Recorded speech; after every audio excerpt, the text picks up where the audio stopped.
His face and name are now synonymous with scandal. I call Bernie the Madoff monster because that's what he is. He destroyed lives. Bernard L. Madoff literally made off with billions of dollars in investor money. He's now set to go down in history as one of the biggest crooks of all time. He didn't have any complaints on his license, so the average investor didn't know that Bernie Madoff was a crook. Jeffrey Sonn is a securities fraud attorney based in Florida. It's horrible enough that I think they should change the name Ponzi scheme to the Madoff scheme. Like that other famous swindler, Charles Ponzi, Madoff kept his scam simple, paying old investors rock-steady returns from money he received from new ones.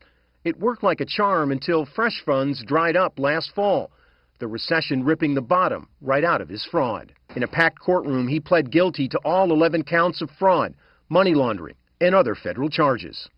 Speaking for the first time, Madoff said he was so deeply sorry and ashamed, and that I knew what I was doing was wrong, indeed criminal. Fearing Madoff would flee, the judge revoked his $10 million bail, the courtroom erupting into cheers as the disgraced financier was handcuffed and hauled off to jail. Afterwards, some of his victims spoke out.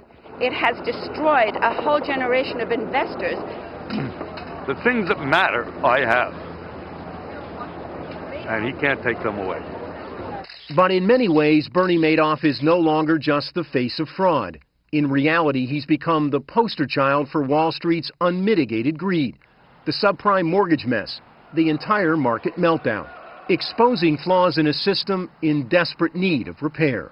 The system is really broken. The Bernie Madoff thing is just a symptom of a larger problem which we're now experiencing, and that is our financial markets have not been properly regulated, and Wall Street has gotten away with policing themselves for just too long. As for Bernie, he's got a new home. A 7.5-foot by 8-foot cell like this one at the Metropolitan Correctional Center in Lower Manhattan.